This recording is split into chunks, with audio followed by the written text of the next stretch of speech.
Criminal या financial fraud के आरोपी जैसे दाऊद इब्राहिम हो गया, नीरव मोदी, विजय माल्या, ऐसे अपराधियों पर भी अब देश में केस चल सके। अमित शाह ने आज जो बिल पेश किए हैं उसमें यह स्पष्ट प्रावधान है कि भगोड़े आरोपियों की गैरमौजूदगी में भी ट्रायल केस चलाया जा सकता है, आरोप तय किए जा सकते हैं और सजा सुनाई जा सकती है। मतलब ऐसा नहीं कि भाई तुम भाग गए और तुम्हारे इंतजार में बैठे रहेंगे कि तुम आओगे अपना पक्ष रखोगे। अरे अपना पक्ष रखना तो खुद ही आओ। तो अब उसकी अनुपस्थिति में भी केस चलेगा, सजा हो जाएगी, उसके बाद पकड़ के लाइए सीधा जेल में डाल दीजिएगा, इतनी सजा दे दी है तुमको। अभी तक इसको लेकर कोई स्पष्ट प्रावधान नहीं था, स्पेशल परमिशन पर ही रेयर मामलों में ऐसा हो पाता था। अब आपको लगेगा कि जो व्यक्ति देश से भागा हुआ है वो देश में है ही नहीं, उस पर केस चलाकर सजा का ऐलान करने से फायदा क्या जब वो व्यक्ति देश में है ही नहीं, सजा देंगे किसको?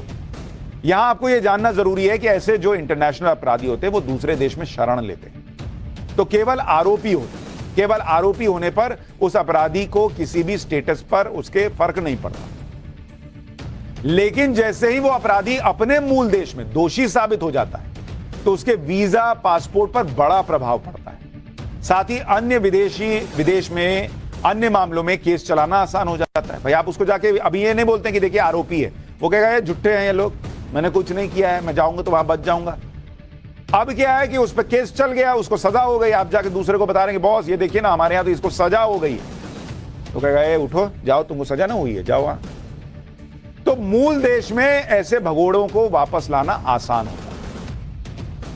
एक और बड़ी बात, जीरो एफआईआर के लिए आधिकारिक प्रावधान नए बिल में किए गए। जीरो एफआईआर को संबंधित पुलिस थाने में 15 दिन के भीतर भेजना होगा। जीरो एफआईआर वो एफआईआर होती है जो पीड़ित किसी भी थाने में दर्ज करवा सकता है।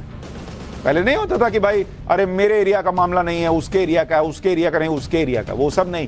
कानून था कि भाई जीरो एफआईआर मतलब कहीं का भी मामला है तुम पहले लिखो, उसके बाद मामला देखते रहना कहां का और वहां भेज देना।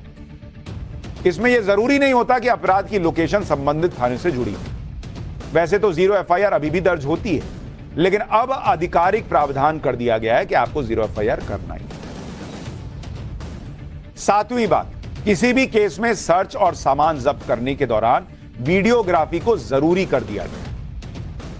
आठवीं बात, डिस्ट्रिक्ट लेवल पर मोबाइल फॉरेंसिक लेबोरेटरी की तैनाती के प्रावधान किए गए हैं। जिन अपराधों में 7 साल की सजा का प्रावधान है उसकी जांच में फॉरेंसिक टीम का भी मौके पर जाना जरूरी है। नौवीं बात, ड्रग्स, चाइल्ड ट्रैफिकिंग, हथियार तस्करी जैसे ऑर्गेनाइज्ड क्राइम में सजा के और कठोर प्रावधान कर दिए गए।